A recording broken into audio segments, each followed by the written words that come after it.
மாயா, நடந்தது கனவா இல்லை நிஜமா? இவர் கொஞ்ச நேரம் வரை முதலாளி போல பேசிக் கொண்டிருந்தவர் திடீரென கன்னத்தில் முத்தமிட்டால் என்ன அர்த்தம்? அவளுக்கு உடல் சிலிர்த்தது. இடையில் அவனுடைய கைகளின் சூடு மற்றும் கன்னத்தில் அவனுடைய மென்மையான உதட்டின் வெப்பம் இன்னும் கொதித்து கொண்டிருந்தது. சந்தோஷ் ரூமை விட்டு வெளியே வந்தவளை கவிதா பார்த்தாள். இவளுக்கு என்ன ஆனது? நல்லாதானே உள்ளே போனா? அண்ணன் ஏதும் திட்டாரா? இவ ஏன் இஞ்சி தின்ன குரங்கு போல இருக்கா? மாயா? இவளுடைய குரல் அவளை எழுப்பவில்லை. மாயா உலகில் மிதந்து கொண்டிருந்தாள்.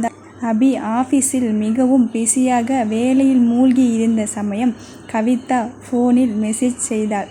என்ன, பிஸியா? அபி தன்னுடைய கையில் இருப்பதை ஒதுக்கி வைத்து, இல்லையே, நான் வெளியே போலாம்னு இருக்கேன். அபி கையில் கார் சாவி எடுத்துக்கொண்டு, எங்கே வரணும்? ஸ்பென்சர்ஸ். அபி முன்னாடியே வந்து காத்திருந்தான். ஆனால் கவிதாவோ டேனியலை அழைத்து வந்திருந்தாள். கவிதாவை பார்த்ததும் சந்தோஷமாக அவளிடம் ஓடியவன் அவள் கைப்பிடித்து இறங்கியவனை பார்த்ததும் அப்படியே நின்றான். கவிதா ஒரு கையில் டேனியலை பிடித்து கொண்டு மறு கையை தூக்கி அபியிடம் காட்டினாள். அபி அவளை நெருங்க நெருங்க அவனுடைய கோபம் அவளுக்கு நடுக்கத்தை கொடுத்தது. இன்னும் அவன் கையை இறுக்கி பிடித்து கொண்டாள். கவிதா, சாரிங்க, என்னோட ஃபியான்சிக்கு கிஃப்ட் வாங்கலாம்னு கிளம்பினேன். சரி, தனியாக போக போர் அடிச்சது, அதுக்கு தான் உங்களை கூப்பிட்டேன். அப்புறம் அவரே வந்துட்டார். இப்போ உங்களுக்கு வேலை இருந்தால் நீங்கள் போங்க, நானே அவருக்கு பிடிச்ச மாதிரி கிஃப்ட் வாங்கி கொடுத்துக்கிறேன். அபி முதலில் கவிதா டேனியலை பற்றி இருந்த கையை பிடித்து இழுத்தான். அவனை விட்டு பிரிந்து வந்து அவன் மார்பில் முட்டி நின்றாள். கவிதா, நம்ம பிரச்சனையெல்லாம் கொஞ்சம் கொஞ்சமாக தீர்வுக்கு வருது. எதுக்கு மறுபடியும் முதல்லேருந்து ஆரம்பிக்கிற? கவி, நான் என்ன தப்பு செய்தேன்? என்கிட்ட கோவப்படுறீங்க? அபி, கவி, நான் தான் உன்கிட்ட மனப்பூர்வமாக மன்னிப்பு கேட்டுட்டேன். இப்போ எதுக்கு உன்னோட கல்யாணம், அதுவும் இந்த வெள்ளை பன்னியோடன்னு சொல்லிட்டு இருக்கே. கவி மனதுக்குள் சிரித்து கொண்டாள். ஏன்னா உன்னை இப்படி கோவத்தோட பார்க்கும்போதே எனக்கு பிடிச்சிருக்கு. கவிதா, அபி கொஞ்சம் மரியாதையாக பேசுகிறீங்களா? அபி, இவனுக்கு என்ன மரியாதை என்று சொல்லி அவன் மூக்கிலே ஒரு குத்து விட டேனியல் மூக்கு உடைந்து இரத்தம் வலிய ஆரம்பித்தது. கவிதா தன்னுடைய கர்ச்சீப் எடுத்து டேனியலிடம் கொடுத்து, அபி இப்படியா செய்வீங்க? அபி அவளை இழுத்து அவள் தோளில் கை போட்டு, உனக்கு என்மேல் இப்படி பயமே இல்லாமல் போச்சு என்று அவள் முகத்தை திருப்பி அவள் உதட்டில் முத்தமிட்டான். சுற்றி பல போனில் ஃப்ளாஷ் அவர்கள் மேல் அடித்தது. அபி அவளை இழுத்து தன்னுடைய காரில் அமர வைத்து காரை கிளப்பினான். கவி, என்னை எங்கே கூட்டிட்டு போறீங்க? அபி, உன்னோட தனியாக இருக்க. கவி, அபி, சும்மா என்னுடைய கோபத்தை தூண்டாதீங்க. செய்த தப்பெல்லாம் மறக்க முடியுமா? என்னோட குழந்தையோட நான் இப்போ இருக்க முடியாததுக்கு காரணம் நீங்கள் தான். அபி, உண்மையில் அதுக்காக நான் ரொம்ப வருத்தப்படுறேன். குழந்தை இறந்ததாக நினைத்து கொண்டு சொன்னான். ஆனால் அவள் வேறு ஒரு அர்த்தத்தில் சொன்னாள் என்பது அவனுக்கு தெரிந்திருக்க வாய்ப்பில்லை. கவி, அப்போ இதுக்கும் சேர்த்து வருத்தப்பட்டுக்கோங்க. இனி என்னால் கர்ப்பமாக முடியாது. அபி காரை பிரேக் அடித்து நிறுத்தினான். அபியின் காதில் அமிலம் ஊற்றியது போல வேதனை அடைந்தான். கண்கள் கண்ணீரை சுரந்து பார்வையை மறைத்தது. அவன் துயரை வாய்விட்டு வெளியே சொல்லி அழ முடியவில்லை. பின்வரும் வண்டிகள் ஹாரன் அடிக்க சிலர் பக்கத்தில் வந்து திட்டிவிட்டு போக அபியோ பார்வை எங்கோ நிலைத்து இருக்க மனம் பல மைல் வேகத்தில் பயணித்து கொண்டிருந்தது. அபியுடன் ரொம்ப விளையாடுகிறோம் என்று கவிதா வருந்தினாள். அபியை கையை தட்டி எழுப்பினாள். அவன் நகராமல் போக அவன் தோலை பிடித்து குலுக்கினாள். அபி சட்டென்று சுயத்துக்கு வந்தவன் என்றான். அவன் கண்ணில் தேங்கியிருந்த கண்ணீர் வழிந்தது. கவி அவன் கண்ணீரை பார்த்து துடித்தாள். மெல்ல அவனிடம், காரை எடுங்க.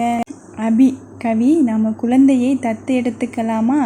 கவி, சரி, அதை பற்றி அப்புறம் பேசிக்கலாம், முதல்ல காரை கிளப்புங்க. அபி காரை மெல்ல நகர்த்தினான். கவி, நான் ரொம்ப நிறைய தப்பு செய்திருக்கேன். நீ என்மேல் கோவப்பட 100% உரிமை இருக்கு. அதனால் என்னை விட்டு மட்டும் போயிடாதே கவி. நீ வேணும்னா எனக்கு தினமும் தண்டனை கொடு, சாப்பாடு கொடுக்காதே, அடி, வேணும்னா கத்தியால் கூட குத்தி கொஞ்சம் கொஞ்சமாக டார்ச்சர் செய், வேணும்னா என்னோட கண்ணில் மிளகாய் பொடி போடு, இல்லை எண்ணெயை காய வச்சு என்மேல் ஊற்று, இல்லைன்னா ஆசிட் வாங்கி தரேன் என்மேல் ஊற்றிடு. இல்லை வேண்டாம், நானே என்மேல் எல்லாம் செய்துக்கிறேன். கவிதா காதை மூடிக்கொண்டு, சட்டப், தண்டனை நான் கொடுக்கிறேன். நீங்க சொன்னதை விட கொடுமையானதா யோசிச்சு வைக்கிறேன் அபி. ஆனா உன்னோட தான் நான் இருப்பேன். விலகி போகாதே, என்னை போகவும் சொல்லாதே. கவிதா ஏதும் சொல்லாமல் அமைதியாக இருந்தாள். அபி, சொல்லு கவி, எப்ப என்னோட நம்ம வீட்டுக்கு வருவே? கவி, எனக்கு நீங்க செய்த கொடுமையெல்லாம் மறக்க கொஞ்சம் நேரம் வேணும். அபி, சரி, நாளைக்கு காலையில் உன்னை நம்ம வீட்டுக்கு கூட்டிட்டு போயிடட்டுமா? கவி, அப்படின்னா? அபி, இன்னைக்கு ராத்திரி வரைக்கும் டைம் எடுத்துக்கோ. கவி, ஓ தாராள பிரபு, போயா, அடுத்த வாரம் சொல்லறேன். அபி, ரொம்ப ஜாஸ்தி, வேணும்னா நாளைக்கு மதியம் கூட்டிட்டு போகட்டுமா? கவி, இன்னும் ஒரு வாரமாவது உன்னை டார்ச்சர் செய்யணுமே? ஒரு வாரம் ரொம்ப கம்பல் செய்தீங்கன்னா 10 நாள், அப்புறம் நீடிச்சுக்கிட்டே போகும். அபி, சரி சரி, ஓகே, ஒரு வாரம். அடுத்த புதன் உன்னை நம்ம வீட்டுக்கு கூட்டிட்டு போகிறேன். கவி, ஹலோ, ரிசல்ட் சொல்ல தான் ஒரு வாரம், பதில் எப்படி வேணும்னாலும் இருக்கும்.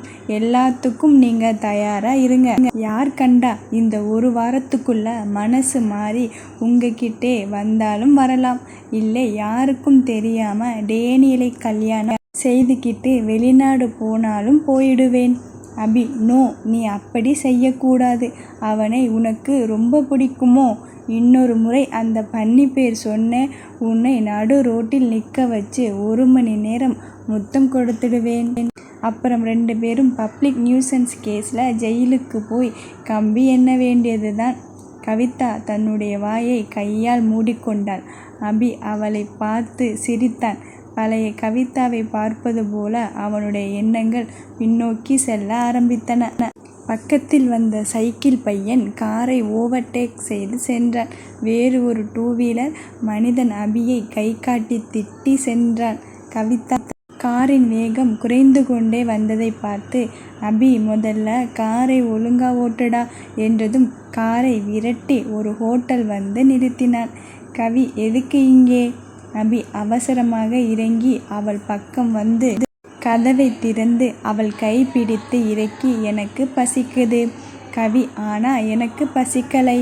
அபி, சரி வா என்று அவளை ஹோட்டல் உள்ளே அழைத்து சென்றான். கவி, எனக்கு பசிக்கலைன்னு சொன்னேன் என்றவளை இழுத்து கொண்டு போய் ஒரு தனி கேபின் சென்று அவளை அமர வைத்து அவள் எதிரில் தானும் அமர்ந்து சாப்பாடு ஆர்டர் செய்தான்.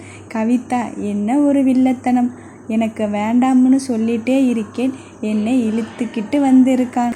பசிச்சாலும் சாப்பிடக்கூடாது மகளே என்று மனதை திடப்படுத்தி கொண்டாள். சாப்பாடு வந்ததும் அவன் சாப்பிட்டு கொண்டே, இது நல்லா இருக்கு, இது டேஸ்ட் பாரு என்று ஒவ்வொன்றாக அவளுக்கு ஊட்டிவிட்டான். அபி, நல்லா இருக்கு இல்லை, இந்த இது மட்டும் என்று கிட்டத்தட்ட ஊட்டுவதை மட்டுமே செய்தான். அவன் வாய்க்கு கொஞ்சம் கூட சாப்பாடு போகலை.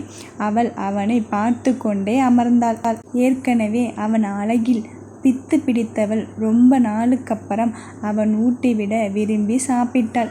அவனுக்கு ஊட்டிவிட ஆசை வந்தது.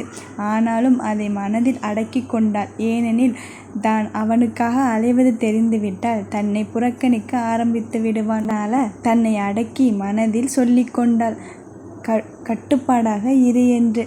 ஆனால் இது என்ன புது உணர்ச்சி கையில் என்று யோசித்து சுய நினைவுகள் வந்து பார்த்தால் அபி தன்னுடைய நாவால் அவள் விரலை ருசித்து கொண்டிருந்தான். சட்டென கையை இழுத்து கொண்டாள். இவ்வளவு சொல்லியும் கேட்காத மனசை வசைபாடினாள். கட்டுப்பாடு இல்லாத மனம்தான் நினைப்பதை மட்டுமே செய்யும். அவனுக்கு ஊட்டிவிட நினைத்தது. உடலின் பாகங்களுக்கு உத்தரவிட்டு கை தானாக அந்த வேலையை செய்துவிட்டது. அபி அவள் நெற்றியில் கைகளால் முட்டி, இந்த சின்ன மூளை எதை பற்றி நினைச்சிட்டு இருக்கு? கவிதா, ஒன்றுமில்லையே என்று எழுந்து சென்றாள். கை கழுவ சென்றவள் அவளை அறியாமல் சிவந்திருந்த முகத்தையும் கழுவினாள். அடிப்போடி ஜொல்லு, புருஷனை பார்த்து, இப்படியா ஒரு பொண்ணு மாதிரி நடந்துக்கோ, கட்டுக்கோப்பா இருக்கணும், தன்னைத்தானே அறிவுறுத்தி கொண்டிருந்தாள். அவளை அவனுக்கு தெரியாதா என்ன? அவளுடன் நெருங்க நெருங்க அவள் தானாக தன் பக்கம் சாய்ந்து விடுவாள். அவள் கொஞ்ச நாள் தன்னிடம் விளையாட நினைக்கிறாள். தப்பில்லை, அவள் போக்கில் போக நினைத்தான். அந்த நேரம் அவள் போன் ஒலித்தது. அந்த ஸ்கிரீன் சேவர் பார்த்து வியந்தான். சந்தோஷ் என்று பெயர் வர அதில் 2 பெண் குழந்தைகள் ஒரேபோல் உடையணிந்து இருந்தார்கள். கவிதா இது யார் என்று கேட்க நினைத்து அப்படியே வார்த்தையை விளங்கிவிட்கொண்டான். அந்த போன் காலை கவனிக்காதது போல தன்னுடைய போன் எடுத்து பரணிக்கு போன் செய்தான். நான் உன்னை பார்க்கணும். பரணி என்ன திடீர்னு? அபி அவசரம், சீக்கிரம் ஆஃபீஸ் வா என்று சொல்லி கவிதா கை கழுவி வந்ததும் அவன் சென்றான். கவி, ஏன் நீங்க சாப்பிடலையா? அபி, போதும், கொஞ்சம் அவசரம், ஆஃபீஸ் வேலை. கவி, சரி நீங்க போங்க, நான் வீட்டுக்கு போய்க்கிறேன். அபி, இல்லை, உன்னை தனியா விட்டா மறுபடியும் டேனியல் நாயின்னு ஏதாவது சொல்லிட்டு இருப்பேன், வா என்னோட. கவி, பொறாமை, எனக்கு கொஞ்சம் தூக்கம் வருது, உங்களோட ஆஃபீஸ் வந்து தூங்க முடியுமா? அபி, ஹோ, உனக்கு தூங்க எல்லா வசதியும் செய்து தரேன், வா போகலாம். அவள் கையை பிடித்து இழுத்து கொண்டு அவளை காரில் திணித்தான். அவன் டிரைவர் சீட்டில் அமர்ந்து கொண்டு ஆஃபீஸ் சென்றான். அபி ஆஃபீஸில் கவிதாவை கைப்பிடித்து ஏற்று கொண்டே சென்றான். ஆஃபீஸில் அனைவரும் வியப்பாக பார்த்தனர். சிலருக்கு தெரியும் கவிதா அபியின் மனைவி என்று. இருந்தாலும் ரொம்ப நாளாக வராமல் இப்போது வந்திருப்பதை வேடிக்கை பார்த்தனர். அபி அவனுடைய அறைக்குள் நுழைந்ததும் வேலை செய்பவர்கள் எல்லோரும் புரளி பேச ஆயத்தமாகினர். மாயாவை ஃபோன் செய்து கான்ஃபரன்ஸ் ஹாலில் மீட்டிங்காக தயார் செய்ய சொன்னான். கவிதாவை தன்னுடைய உள் அறையில் அழைத்து சென்று, நீ இங்கேயே தூங்கு, உன்னை யாரும் தொந்தரவு செய்ய மாட்டாங்க என்று நெற்றியில் முத்தமிட்டு நகர, கவிதா, என்னை கைது செய்து வைத்திருக்கீங்களா? அபி, ஆமாம், உன்னை இங்கே கைதியா வச்சிருக்கேன் என்று தன்னுடைய நெஞ்சை தொட்டு சொன்னான். கவி, ஏன், என்னால் இங்கே விட்டு கிளம்ப முடியாதா? அபி, முடியுமே, என்னோட அழகான ராட்சசிக்கு எல்லாமே முடியும். ஆனால் நீ போயிட்டா கண்டிப்பா நாளைக்கு உன்னை தேடி நீ கேட்ட டிவோர்ஸ் பேப்பர் வரும். அதுதான் நான் கையெழுத்து போட்ட கடைசி காகிதமாக இருக்கும். கவி, என்ன மிரட்டுறீங்களா? அபி, என்னை பற்றி முழுசா புரிஞ்சுக்கிட்ட உனக்கு தெரியும் என்று அவளை பார்த்து சிரித்து, எதுக்கும் நான் வெளியே லாக் செய்துக்கிறேன், உனக்கு ஏதும் வேணும்னா ஃபோன் செய். கவி, ஹஹா, அப்புறம் எதுக்கு பூட்டணும்? அபி அவள் அருகே நெருங்கி, ஒரு பயம்தான், என்னோட ராட்சசி என்ன வேணும்னாலும் செய்வா, எதுக்கும் ஒரு முன்ஜாக்கிரதை தான். எனக்கு ரொம்ப நாள் இந்த ராட்சசி கூட வாழ ஆசையா இருக்கே. டிவோர்ஸ் வேணும்னு ஓடி போயிட்டா, அப்புறம் திடீர்னு என்னோட உயிரை போக்கிக்க முடியுமா? கவி, நீங்க அவ்வளவு காதலிச்சா ஏன் இப்படி நடக்க போகுது? அபி அவள் தலையை தட்டி, இவளுக்கு கொஞ்சம் மூளை கம்மி என்று சொல்லி அவளிடம் அடி வாங்கினான். அபி, போதுமடி, வலிக்குது என்று அவளிடம் இருந்து தப்பித்து வெளியே வந்து தாளிட்டது போல சப்தம் எழுப்பி தாளிடாமல் சென்றான். அவனுடைய கவிதாவை அவனால் தாளிட்டு அடைக்க முடியாது. அவளுக்கு வேண்டுமென்றால் அவளால் எங்கும் பறக்க முடியும். ஆனால் அபியின் ஒரே கோரிக்கை அவள் மனதில் அவன் மட்டுமே இருக்க வேண்டும் என்பதுதான். Meeting hall. அபி வந்து அமர்ந்தான். மாயா அவன் எதிரில் அமர்ந்தாள். மாயா, மீட்டிங் எதை பற்றின்னு சொன்னீங்கன்னா பேப்பர் தயார் செய்திடுவேன். அபி, ஒன்றும் தேவையில்லை. மாயா, சார், நான் என்ன செய்யணும்? அபி, இதோ இப்படி உட்கார்ந்திருங்க, போதும். மாயா, சார், எனக்கு ஒன்றும் புரியலை, மீட்டிங் ஆரம்பிக்க யாராவது வரணுமா? அபி, ஓ, அவரும் வந்தாச்சு என்று ஃபோனை பார்த்து கொண்டே சொன்னான். சிறிது நேரத்தில் பரணி உள்ளே நுழைந்தான். என்னடா திடீர்னு கூப்பிட்ட? மாயா, ஒரு காஃபி. அபி, மாயா, நீ உட்காரு. பரணியை பார்த்து, உனக்கு காஃபி வரும் என்று இன்டர்காம் டயல் செய்து காஃபி சொன்னான். பரணி, சொல்லுடா. அபி கையை கட்டி கொண்டு, இப்போ நீங்க 2 பேரும் சொல்லணும். பரணி, என்ன என்று இருவரும் விழித்தனர். அபி, மாயாவை என்னிடம் சேர்த்து விட்டது யாரு? பரணி, நான் தான். என்ன பிரச்சனை? மாயாவை பார்த்து என்ன செய்தே என்று கேட்டான். அபி, ஏன் அவசரப்படுற? மாயா கவிதாவோட ஃப்ரெண்ட். எப்படி உனக்கு அவளை தெரியும்? பரணி அது அபி பரணியை பார்த்து, நான் நம்புறவங்க என்ன சொன்னாலும் நம்பிவிடுவேன்.